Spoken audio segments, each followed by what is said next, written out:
Hello beer tubers and welcome to another beer review with me, Peter, the master of hoppers. Today checking out another beer from the cellar that I got from Beerdome a while back. Actually 2 years ago. This is also one of those beers that got pushed to the back because it's a style that can sit compared to others. But it'll be fun to try because it's a part of the first run they did of Barreled Souls beers.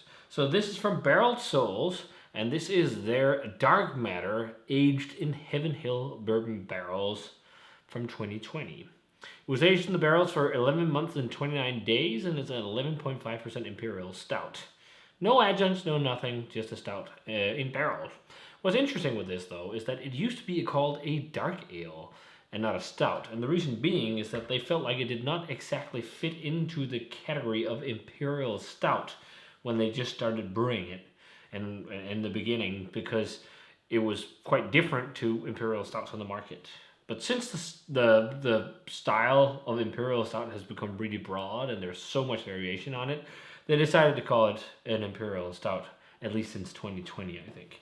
So it's going to be fun. I love Barreled Souls. I think they make fantastic beers. I think a somewhat underappreciated brewery. I think there's a lot of people, of course, who love their stuff, but I think they just really make great beers.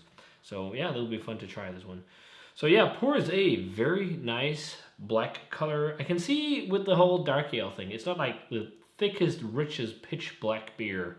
Like it looks like a stout, but again, stouts have been pushed so much to the extremes in the last few years that most people who drink like big barrel aged stouts nowadays that really try all the crazy hype stuff and whatnot, they will be like, oh, this looks kind of thin. That's just how it is, unfortunately. Beers like this, though, like that looks not as rich, I still think they for sure have its place. Like, just think of stout like Bourbon County. That's still an amazing beer, but it's not the richest in the world. But yeah, this looks nice. Let's check out the aroma. Ooh, very nice bourbon barrel. Very much almond heavy, actually. Almond and vanilla and charred oak fresh bourbon. There's definitely some slight oxidation present. It has a little bit of a like pruny figgy vibe, but it's not much. Also some chocolate. It smells really old school. It smells like a really old school kind of Imperial Stout in barrels.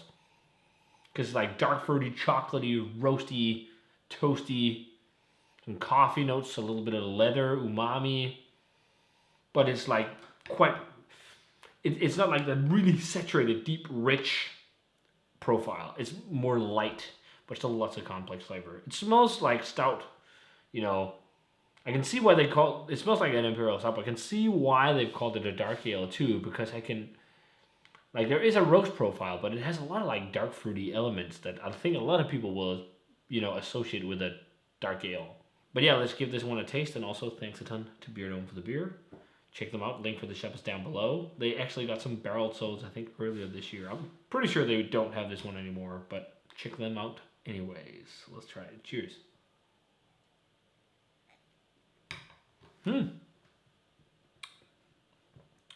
I totally see why they call this a dark ale too. It reminds me of somewhat of like British style stout. It's not like really that rich. It's got a massive bourbon flavor though, which is really nice. And I think this is also something I'd associate with Imperial Stouts of years ago.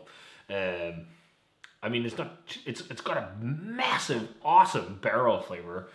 The base is just like I can see why they call it dark ale. It's a bit more fizzy. It's not like really rich and decadent. It's a bit more dark fruity. But lots of leather, lots of prunes, lots of figs. It seems to have done really well in the bottle. Really nice, really, really nice barrel flavor. I don't know if they went to go back to calling this a dark ale or if they're still calling it Imperial Stout. But like, it's not like heavily roasted, but there's definitely a roasty, toasty kind of charry profile. And it's quite heavy on dark fruitiness. And it almost a bit of like a Coca-Cola type vibe, which is interesting. But it's got a lot of flavors I associate with like more old school, almost like Samuel Smith Imperial Stout or something like that. Although it's been years since I had that, but like classic British stouts. Just Americanized, made stronger, and with a Huge barrel flavor. There's some leather, there's some tobacco, there's charred woodiness, definitely big almond and vanilla presence too. Like medium body, slightly fizzy. Like it feels a lot like something that's not like, again, with stouts, mouthfeels and everything has just been pushed to the extremes. So a lot of people expect like sludge and motor oil, and this is not that. This is like, it's medium, it's somewhat silky, quite heavily carbonated, so it feels a bit fizzy, but the flavor profile, especially the barrel profile, is really nice. I'm not sure, like, to a modern palate, I think this would get a lot of critique as an Imperial Stout. And I think 2 years ago, it might still have gotten some critique. But, like, as a dark ale, I can see why a lot of people would be like, oh, this is a great barrel-aged dark ale. Because it's somewhat in between something like, I don't even know, like a really strong English old ale, but with like roasted malts or something like that, or it's somewhere in between that like stout old ale type territory, but it has a roasted profile and lots of fruitiness. But I think to a more old school palate, a lot of people would be like, yeah, this tastes like a stout. And if you compare it to more old school stouts. But it's nice. It's quite nice. I really dig the barrel profile. I think there's even a touch of nuttiness to it as well. It's not like my all-time favorite beer from barreled souls, but it just shows their barrel character being on point because it's so intense and bright and fresh. Although this is a 2-year-old bottle, which is pretty awesome. But it's very nice. Only 960 bottles of this batch. That's crazy. This is bottle 339. That's not a lot of beer in production. But yeah, really, really good. And lots of layers of dark fruit, maybe even currants. There is some charred, toasty roastiness.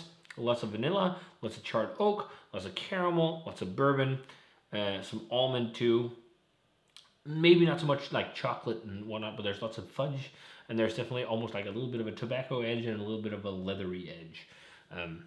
Actually, it somewhat reminds me of Lengst almost, because Lengst I think that was a bit richer than this. But Lengst from Side Project, A Tribute to Hair the Dog, was their take on an Adam beer, but done like quite extreme, almost stout-like.